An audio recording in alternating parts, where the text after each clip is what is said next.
Welcome to এটি master blog. আজকে আমরা কাজ করব প্রোগ্রামিং নিয়ে। তো প্রোগ্রামিংয়ের প্রথম স্টেপেই আমরা মাইক্রোসফট ওয়ার্ড নিয়ে কাজ করব। ধাপে ধাপে আমরা প্রোগ্রামিংয়ের বিভিন্ন কাজ দেখাবো। তো চলুন চলে যাই প্রোগ্রামিংয়ে সরাসরি। তো মাইক্রোসফট ওয়ার্ড ওপেন করতে হলে প্রথমেই আপনাকে স্টার্ট বাটন থেকে প্রোগ্রামিংয়ে ঢুকতে হবে। তারপর আপনি মাইক্রোসফট ওয়ার্ড বের করে ক্লিক করতে হবে। এই যে পেজটি রয়েছে, এই পেজটির নাম হচ্ছে মাইক্রোসফট ওয়ার্ড। তো মাইক্রোসফট ওয়ার্ডের এখানে একটি যে পেজ দেখতে পাচ্ছেন, এটাকে বলা হয় মাইক্রোসফট ওয়ার্ডের পেজ। এখানে সাধারণত লেখা যায়, টাইপ করা যায়।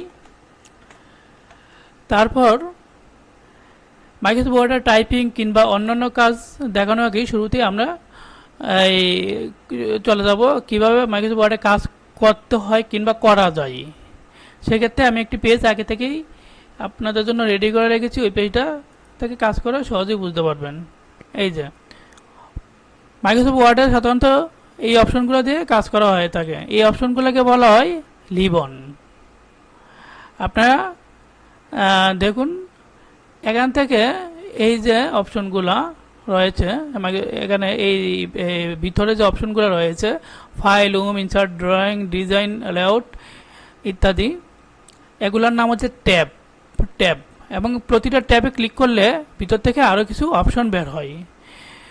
ধরুন আমি হোম ট্যাবে ক্লিক করলাম, ভিতর থেকে হোমের কী কী কার্যকারিতা এগুলো বের হয়েছে। তারপর আমি ইনসার্টে ক্লিক করলাম, ইনসার্টে কীভাবে পিকচার ইনসার্ট করা লাগে এবং অন্যান্য কার্যক্রমই বের হয়েছে।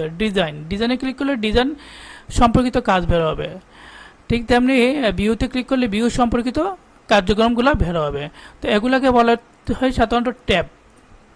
আর এই সম্পূর্ণ অংশটুকু মানে এই ইউলু বর্ডারের ভিতরে যে অংশটুকু আছে সবগুলোকে বলা হয় রিবন। আর এখানে যে অপশনগুলো রয়েছে, এখানে সাধারণত শর্টকাটে কিছু কাজ করা যেতে পারে।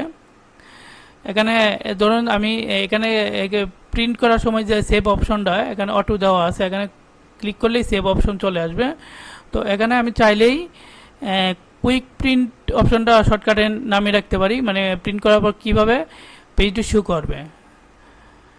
এই দেখুন, তারপর এখানে আপনি আরও সেভ এজ ইমেল অনেক অপশন আছে। এখানে আপনার শর্টকাটে আরও বিভিন্ন অপশন সেট করে রাখতে পারবেন, যা আপনার কাজের গতি বাড়াবে এবং খুব সংক্ষিপ্ত কাজ করা যাবে। তাহলে আমরা আজকে পরিচিত হলাম রিবন এবং ট্যাব এই অপশনগুলো নিয়ে। আগামী ক্লাসে আমরা প্রতিটা ট্যাবের ভিন্ন ভিন্ন কাজ রয়েছে, প্রতিটা ট্যাবের ভিন্ন ভিন্ন কাজ নিয়ে আলোচনা করব। ধন্যবাদ। পরবর্তী ভিডিও পেতে চ্যানেলটিকে সাবস্ক্রাইব করে রাখুন এবং ফেসবুক পেজেও ফলো করে রাখুন।